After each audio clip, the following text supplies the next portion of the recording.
Hello, I'm Alvaro Henrique and this is Music Talks. The first video I've made, we talked about melody, how melody is created, how sound can create and convey meaning and express feelings, emotions, stories. Recently, I've posted a video on my website and also here on the YouTube channel of Francisco Tárrega's Lagrima. I have this series which I play easy music, but that's worth listening to. And I told that Lagrima was a masterpiece. And some people disagreed with me. I had some good talkings about that, both online and offline, whether Lagrima is really a masterpiece, what's a masterpiece, if this piece is a masterpiece, why so.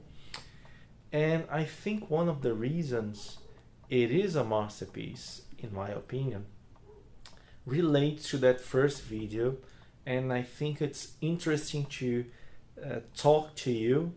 This video is for guitarists and also for people who are just listeners, laymen in classical music that want to understand more the musical language. I think this video will be very interesting for you, not only to understand better why Lagrima is a masterpiece, but also because it reinforces a lot of the ideas I've talked on the first video. One of the main ideas I've said is that melodies are created also mimicking things that happen in other aspects of life. For example, I told that in any language, in any idiom, when people ask questions, they tend to raise the pitch, isn't it? And when they answer, it's often used for people to begin a little bit higher, and as they finish the sentence, they go down and finish in a low note. Therefore, one can make melodies by following that scheme. You begin by raising the pitch,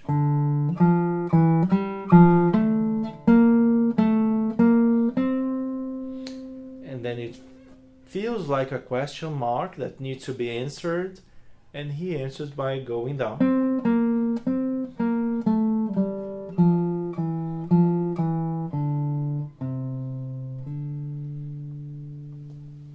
But this is a universal way to make music, to make melodies. There are cultural ways, and I will talk more about that in this video. First of all, I have to say that so far we've had two musical systems. By a musical system, I mean a comprehensive and broad way to deal with all the musical aspects that they are so intricate and closed in itself, that allows a lot of variety, and therefore it makes like a system. We have had so far the modal system, which is pretty much the music from the antiquity, from the Greeks, from the Romans, until pretty much the Renaissance. From the Baroque era, late Renaissance and early Baroque, there begins the tonal system.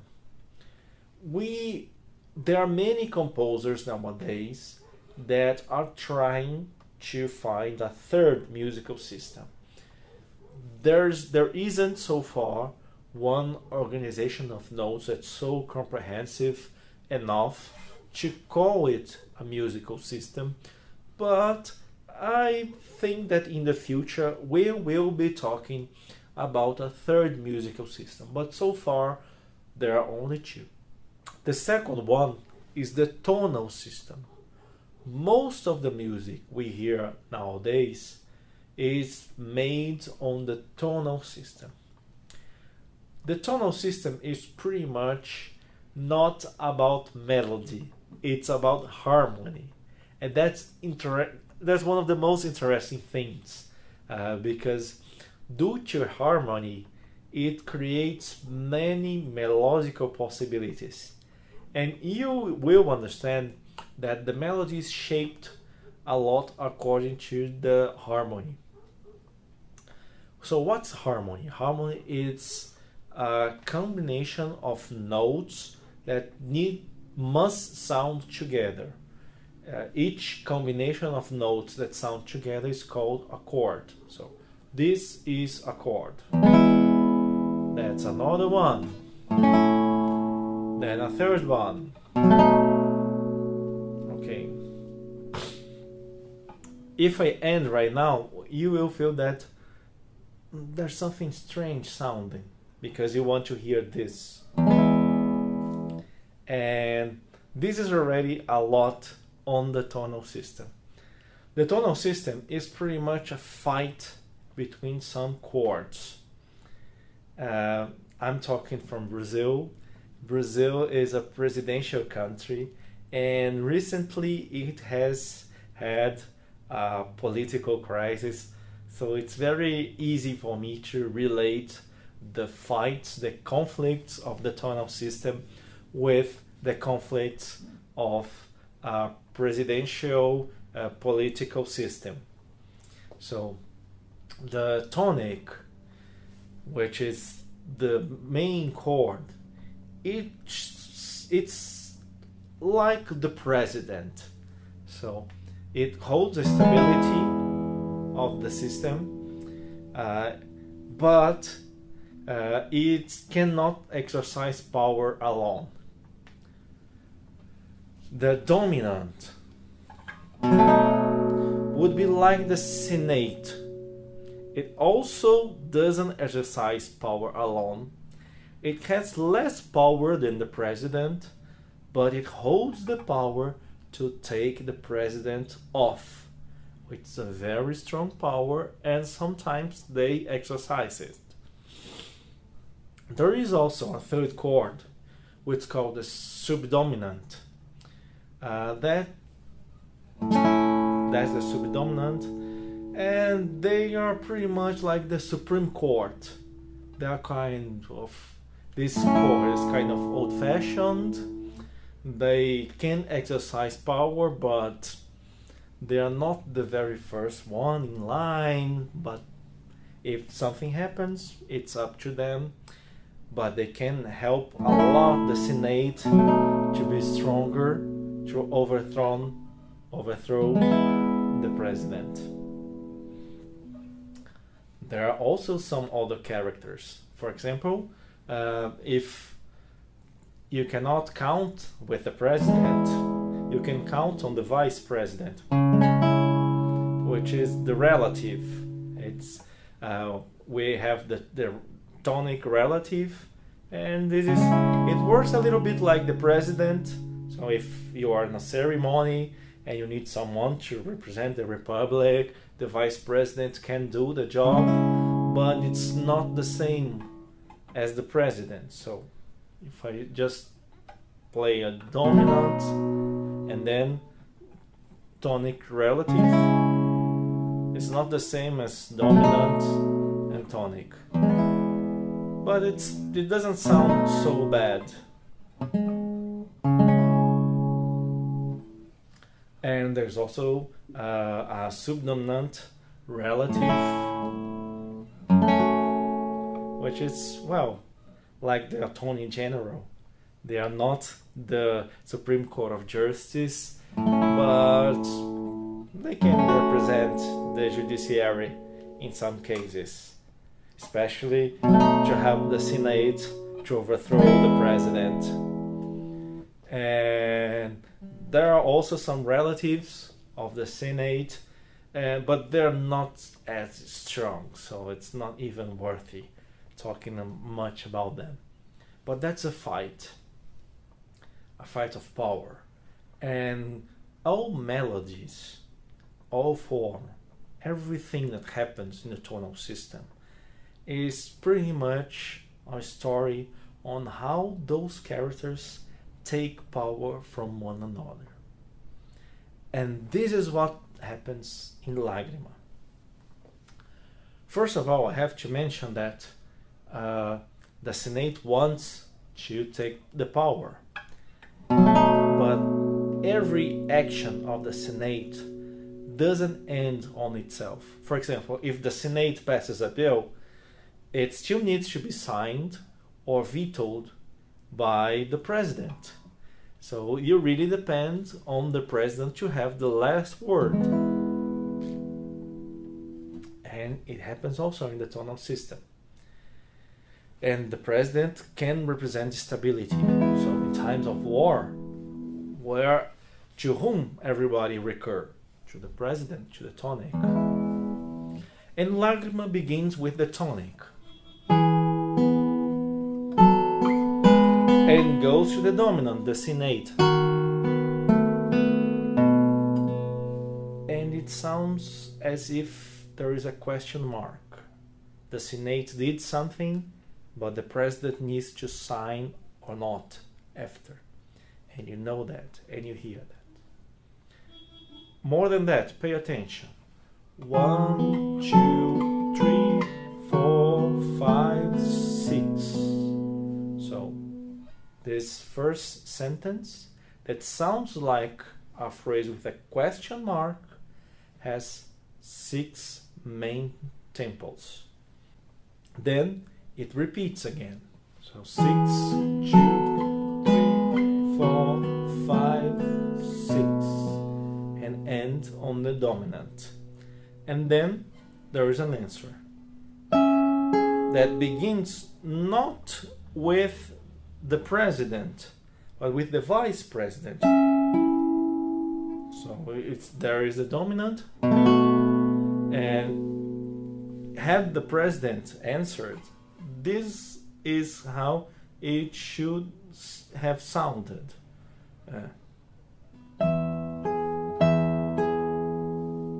It's pretty much different than and this is how this is answered. So the vice president answers, and because of that, you know that this is not the end of the story. It's not even close, because you just had a question mark that needs the president to answer, but who says is the vice president, which is kind like the president, but not him. And because this story needs to go on, you still need to listen to the final word of the president. Then he builds a larger phrase, which is 1, 2, 3, 4, 5, 6, 7, 8, 9, 10, 11, 12. So it's twice as much as the first ones. And it can sound like a sonnet. The first verse, a question mark. The second verse, the same as the first one. And then 2 verses, or 2 verses of 6, or a larger verse of 12. But let's hear what's in the middle. We begin with the vice president answering. And right now, this is a very interesting chord for tonal music. It has pretty much the same notes as the tonic, but it's organized in a way that it's similar to the president, but it's really not like him. And it has some of the features of the sonate. It can become very easily a chord that sounds like the sonate with a very small change, or it can reaffirm itself as the tonic, as the president. But there is a moment of doubt. It's just as if a president was disguised as a senator, or a senator was disguised as a president. And this sounds in music like a comma. So you know that you have just finished some idea, but there is still something going on. It's not the same as a verb that demands a noun, but it's like when you say and or but, you know that there is another sentence going on, which is pretty much the same power as the first sentence. And that is how he answers. Once more, this disguised chord, a dominant of the Senate. So it's like the president of the Senate. He wants to take power of the Senate for himself. Then the Senate and the president gives his final word. And in every chord of tension, every chord that wants to take power of the president, you can strengthen this tension by playing them harder, or by making them sound longer, and giving to the listener this surprise of knowing what they will sound, because they know the president will have the final word, but they are not sure when the word will come. When you hear this, you know what's going to happen, but you don't know when. And when they finally deliver the message from the president, you rest yourself. The second part is very similar, but there is something also very interesting. As I wrote on my website, the first part sounds sad, but is in a major scale, which is associated with happiness. So he writes a sad melody with notes that usually are combined and chosen to sound happy. This is one of the things that make this piece a masterpiece. And then there is a second part that sounds happy, and this is in minor. And minor usually is a combination of notes that are chosen to sound sad. So that's right, he uses a combination of notes that tend to sound sad to make a happy melody, and a combination of notes that's chosen to sound happy to make a sad melody. It's not every composer who does that, especially with so few notes in such a short piece. This is how the second part begins. Sorry, once again.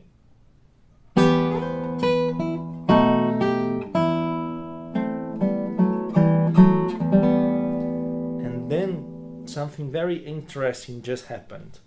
You will hear here G, C, B, E. And when it finished this melody on the soprano, the higher note, then it repeats C, B. You just heard G, C, B, and then you hear again when it finishes. And it allows the music to go on, repeating this word. It is as if somebody makes a speech, says something, and other person on the crowd tells something very similar, kind of repeating the first melody. And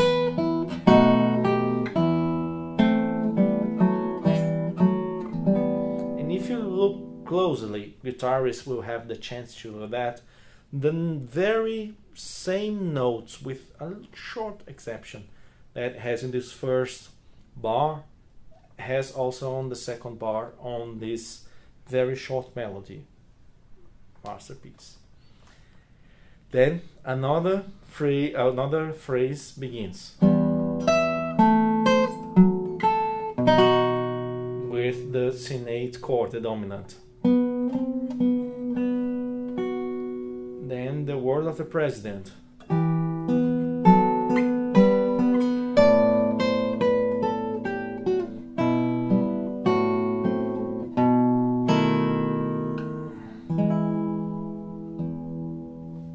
I believe you got it, some of what's going on.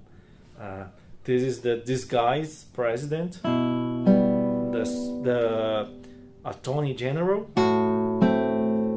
the dominant, the sonate, and then the president. And the music repeats itself. Of course, all I have said is a way to make melodies and to make a very interesting piece of music with cultural related norms. People who are not used to tonal music will not relate to that piece the same way as we do, because we hear most of the time tonal music.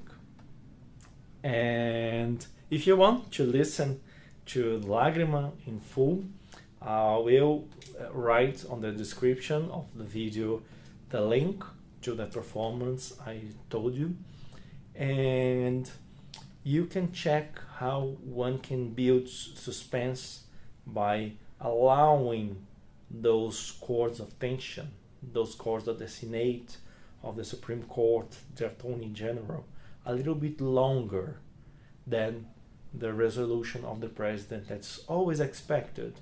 So it can take some more time to raise the emotion.